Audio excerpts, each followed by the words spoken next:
Hi there. Happy Friday, everybody. Welcome to yet another edition of Time Out Overtime on the Time Out Overtime YouTube channel. I'm Rick Arsenal. You know the drill by now. If you haven't done so, get down there in the corner, smash that like and subscribe button. Tell your friends what this is all about. Please let them know what the next subscriber to my podcast will get. Will you please? And if you're already a subscriber, you know what they're going to get. Thank you. Quickly, where do you want to start? Pistons. Yet with another elimination again tonight. They are slight favorites to beat the Magic down in Orlando. Uh, do I think they'll win? No, I don't.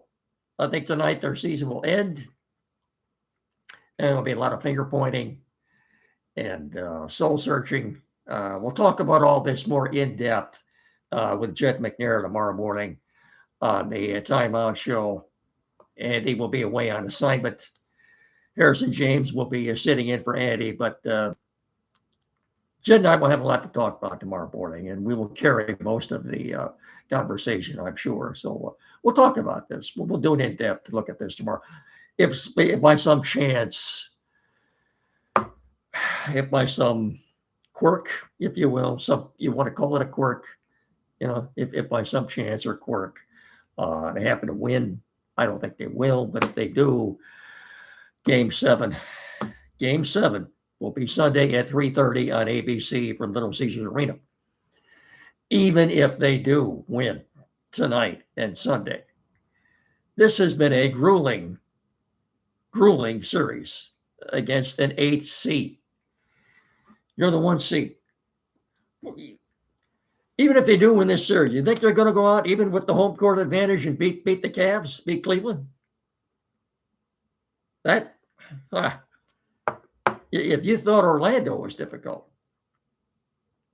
it doesn't get any easier from here on in. It just gets harder.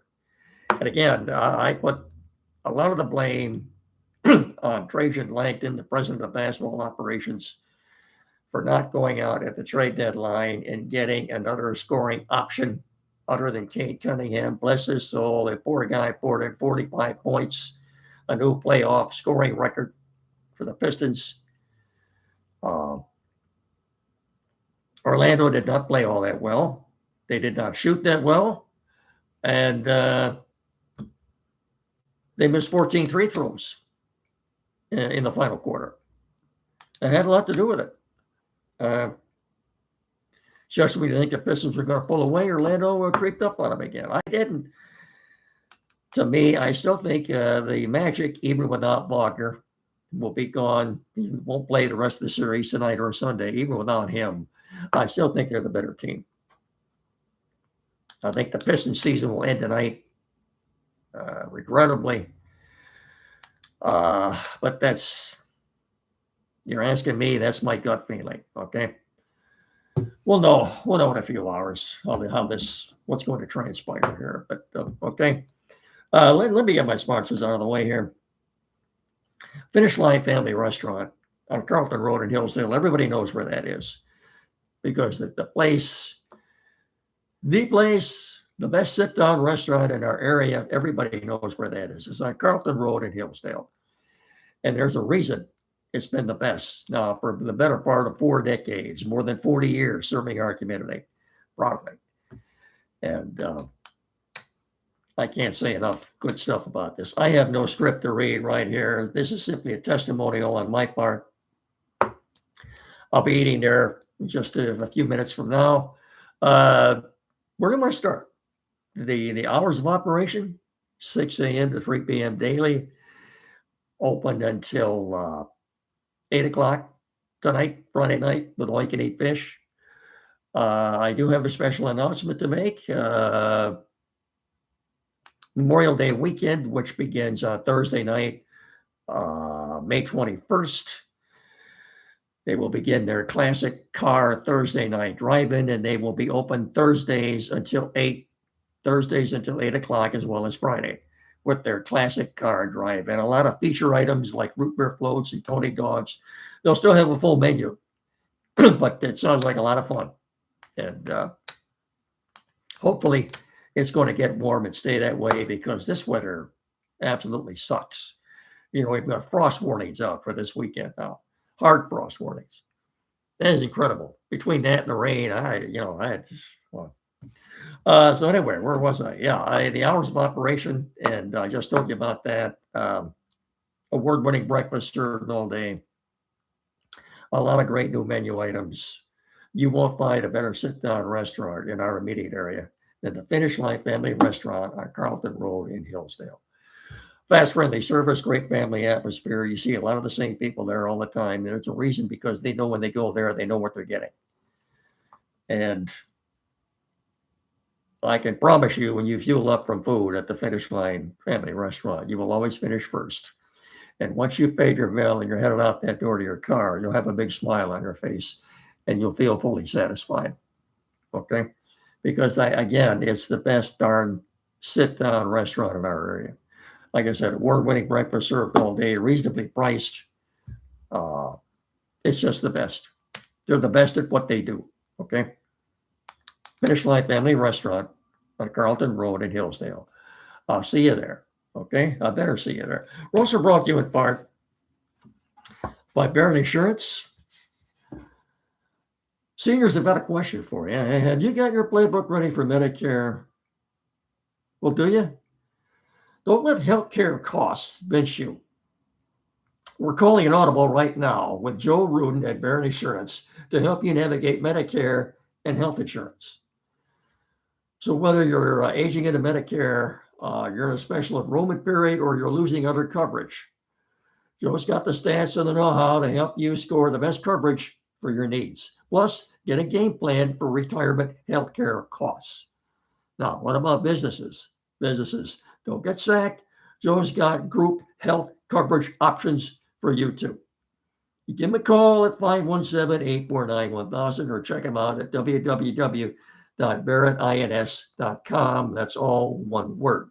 You'll find him in the corner of US 12 and M99 in Jonesville. That's Joe Rudin Insurance, protecting your dreams. 517-849-1000, barrettins.com. Barrett Insurance, protecting your dreams. And of course, Quality PC, downtown Hillsdale, 37 Walford Street, 517-610-5372. The only place in our area to go for tech services. There's no other place. Anything involving tech services, this is where you want to go. Tim Lely and his staff are more than capable of resolving any technical issues you have. Computers, flat screen TV money programming setup. Maybe you're changing internet providers, you need that installed. Printers, new or used, anything at all. Just get in there and see them, okay? Because that's the only place to go. I'm telling you right now. 517-610-5372, 37 Waldron Street in downtown Hillsdale. Get in there and tell them Rick and Mickey sent you. Thank you very much. Lions, somebody asked me who I thought, what was my favorite draft pick last week? And I'll tell them, well, the first one, Blake Miller.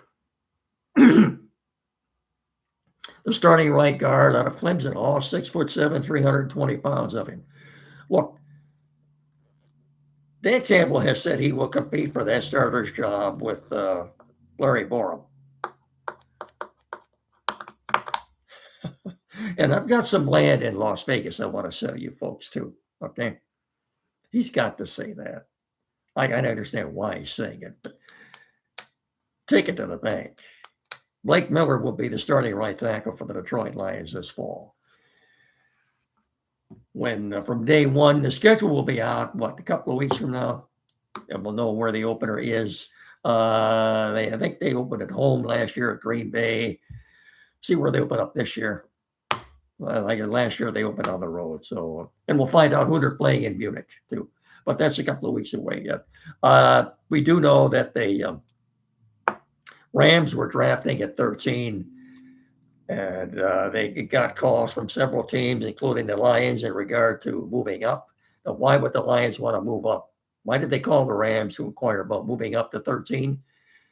Who did they want? I think it was Blake Miller. I think Blake Miller was the guy they were calling to move up on. Once they realized, though, that the Rams were going to take Ty Simpson, the quarterback, Alabama quarterback, I think they knew that Miller would fall to them. I don't understand the Rams either. Why wouldn't you take the Lions' offer to trade down and get some extra draft capital? Because you wouldn't be naive enough to think drafting at 17, that between 13 and 17, somebody was going to draft Ty Simpson? No. Accept the offer from the Lions, take the extra draft capital, move down to 17, and you still get Ty Simpson. I don't understand what's going on with the Rams right now. I honestly do not. And talking about football, too, I've said this before. I'm not going to harp on this for a very long time. You know the story. Chris Sims with NBC has lost his job for comments he made regarding this Rossini Vrabel soap opera or drama or scandal, whatever you want to call it. Pardon me. I think, you want to know what I think? She's already lost her job. I think Mike Vrabel, before camp opens up, I think Mike Vrabel will submit his resignation. I honestly do. It's just going to be a distraction. Wherever he goes now, wherever he's got the New York Post following him everywhere now, everywhere he goes.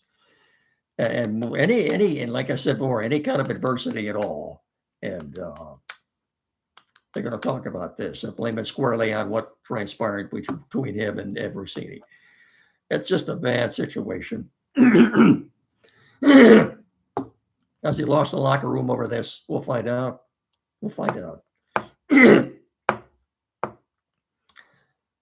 He is married. He has two sons in their 20s. She's married and has two sons that are relatively early ages yet. You feel sorry for their families, don't you? You really do. Anyway, Tigers begin a series at home tonight. They get a 6-game homestand, 3 with Texas and 3 with Boston. All 3 night games, by the way. Tomorrow and Sunday, nationally televised. Tomorrow they're on Fox at 7, 7:15 to be exact. Boy, I got a chasing a fraud right now. And Sunday night on Peacock at 7:20. And it's going to be cold, really, really cold.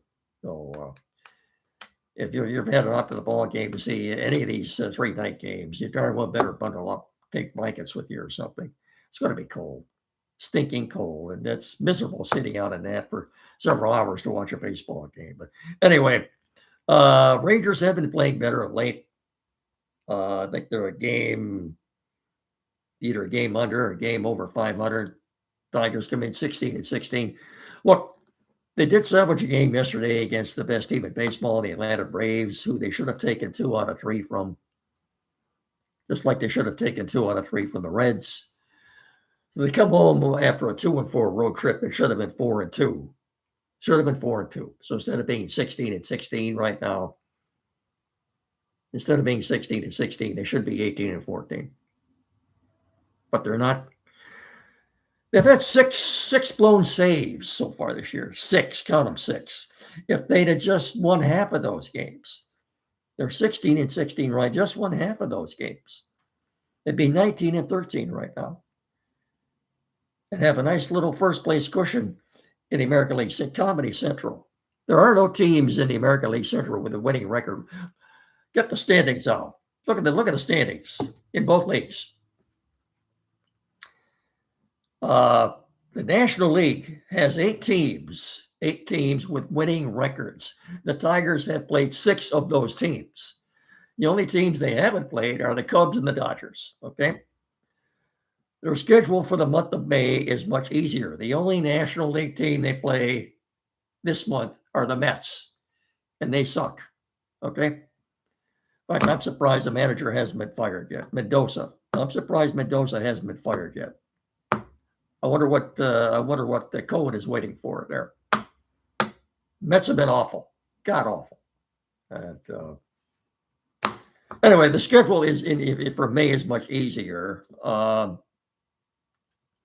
Don't know yet when Casey Bynes will be back. I guess the best case scenario on those two injuries was the nothing broken for Javi Baez. There's no surgery involved.